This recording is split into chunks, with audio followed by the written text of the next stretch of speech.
कहा ना हमने कि पार्टी के संगठन का जो चुनाव चल रहा था, प्राथमिक इकाई से लेकर राष्ट्रीय स्तर तक का जो चुनाव होता है, उसके लिए पार्टी के संविधान में कुछ औपचारिकताएं निर्धारित की गई हैं। उसी क्रम में राष्ट्रीय अध्यक्ष के चुनाव पर मुहर लगाने के लिए आज राष्ट्रीय परिषद की बैठक है और कल ओपन सेशन है। उसके माध्यम से पार्टी के संगठन के चुनाव की सारी औपचारिकताएं पूरी की जा रही है। नमस्कार, आप देख रहे हैं NBC 24। मैं हूं आपके साथ मानसी। बता दो कि जेडीयू के परिषद की बैठक जो है वो कुछ देर में शुरू होने वाली है। ऐसे में जेडीयू के तमाम जो नेता हैं वो जदयू कार्यालय पहुंच चुके हैं। ऐसे में हम आपको बता दें कि जेडीयू के अध्यक्ष उपेंद्र कुशवाहा भी जदयू कार्यालय पहुंचे हैं, जहाँ उनसे तमाम तैयारियों के बारे में पूछा गया है कि क्या कुछ तैयारियां चल रही है, क्या कुछ तैयारियां जो है वो की जा रही है। तो उन्होंने क्या कुछ कहा है, आइए हम सुनते हैं।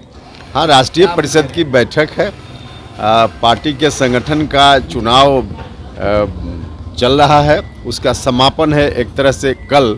उसी क्रम में राष्ट्रीय अध्यक्ष के चुनाव की औपचारिकता को पूरा करने के लिए आज पहले राष्ट्रीय परिषद की बैठक होगी और फिर कल खुला अधिवेशन होगा।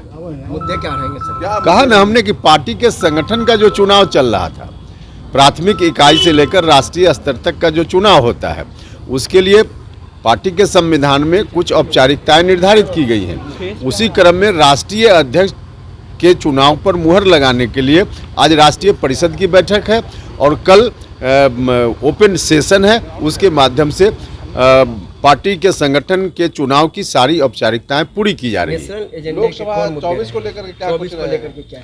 देखिए, एजेंडा कुछ समय आ जाए वो अलग विषय है, लेकिन अभी जो पूर्व से निर्धारित कार्यक्रम है वह यही है कि पार्टी के संगठन की जो औपचारिकता है उसको पूरा करने का काम करना है। बाकी चर्चा वहाँ होगी, अगर कोई और विषय पे तो चर्चा होगी। कुर्नी की हार को लेकर बीजेपी कह रही है कि 25 की शुरुआत दिख रही है। अच्छा, बीजेपी के लोगों को उनके कहने से क्या फर्क पड़ता है? भारतीय जनता पार्टी पहले अपनी ओर देखे। देश में 3 जगह मेजर चुनाव था। एक था MCD दिल्ली, एक गुजरात का चुनाव, हिमाचल का चुनाव, और उसमें 3 में से 2 जगह हार गए हैं, सिर्फ 1 जगह जीते हैं।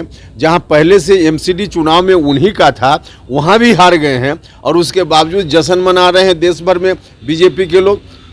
अब हार कर भी लोग जश्न मनाते हैं तो भगवान ही मालिक है। अब उनकी बातों की क्या व्याख्या करनी? अनिल सैनी इस्तीफा मांग रहे हैं मुख्यमंत्री से। अरे भैया, कोई इंडिविजुअल क्या बोल रहा है उसका कोई मतलब नहीं। Thank you. तो आपने सुना कि उपेंद्र कुशवाहा ने क्या कुछ कहा। ऐसे ही तमाम खबरों के साथ देखते रहे NBC 24।